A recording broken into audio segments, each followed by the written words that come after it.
The open window. My aunt will be down presently, Mr. Nuttall, said a very self-possessed young lady of 15. In the meantime you must try and put up with me.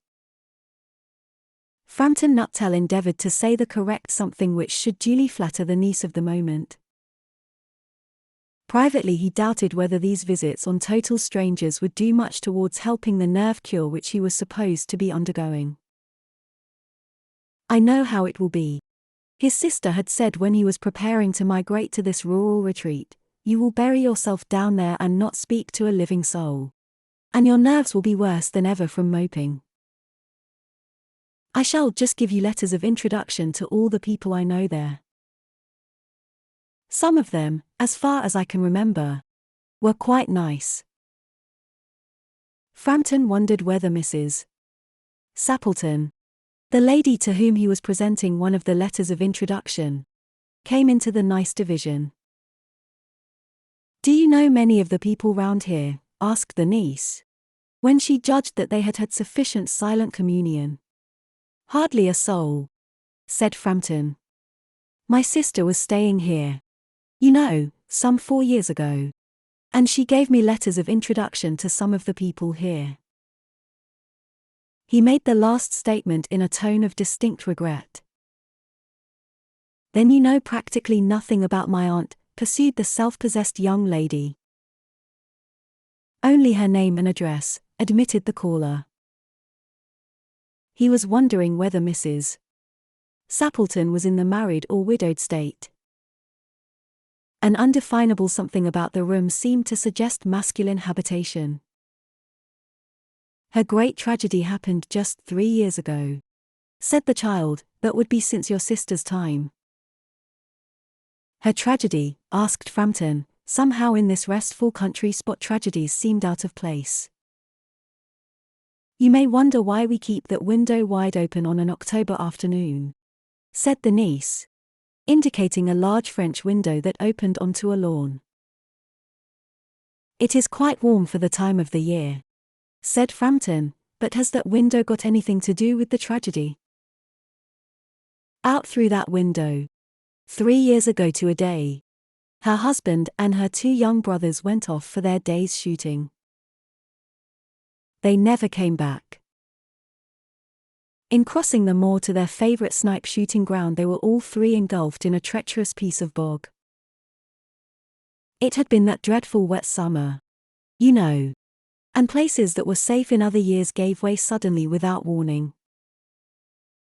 Their bodies were never recovered. That was the dreadful part of it. Here the child's voice lost its self-possessed note and became falteringly human. Poor aunt always thinks that they will come back some day. They and the little brown spaniel that was lost with them, and walk in at that window just as they used to do. That is why the window is kept open every evening till it is quite dusk.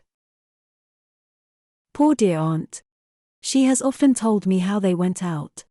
Her husband with his white waterproof coat over his arm. And Ronnie, her youngest brother, singing Bertie, Why Do You Bound? As he always did to tease her. Because she said it got on her nerves. Do you know, sometimes on still, quiet evenings like this, I almost get a creepy feeling that they will all walk in through that window. She broke off with a little shudder. It was a relief to Frampton when the aunt bustled into the room with a whirl of apologies for being late in making her appearance. I hope Vera has been amusing you, she said. She has been very interesting, said Frampton. I hope you don't mind the open window, said Mrs.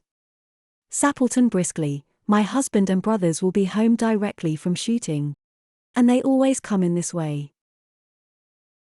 They've been out for snipe in the marshes today, so they'll make a fine mess over my poor carpets.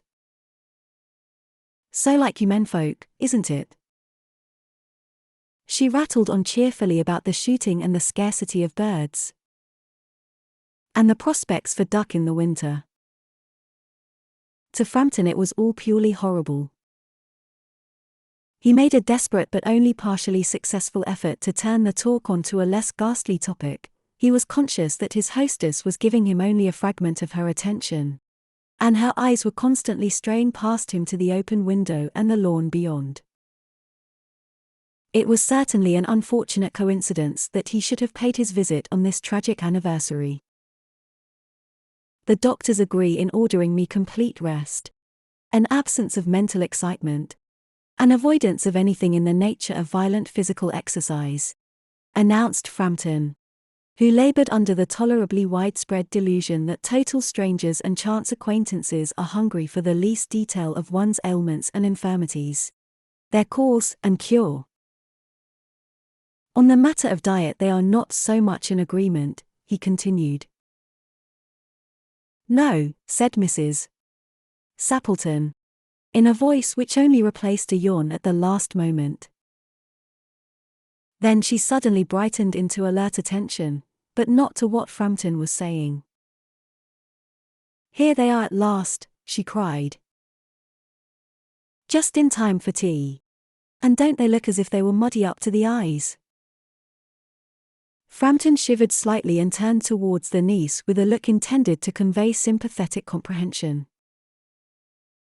The child was staring out through the open window with dazed horror in her eyes. In a chill shock of nameless fear, Frampton swung round in his seat and looked in the same direction. In the deepening twilight 3 figures were walking across the lawn towards the window. They all carried guns under their arms, and one of them was additionally burdened with a white coat hung over his shoulders. A tired brown spaniel kept close at their heels.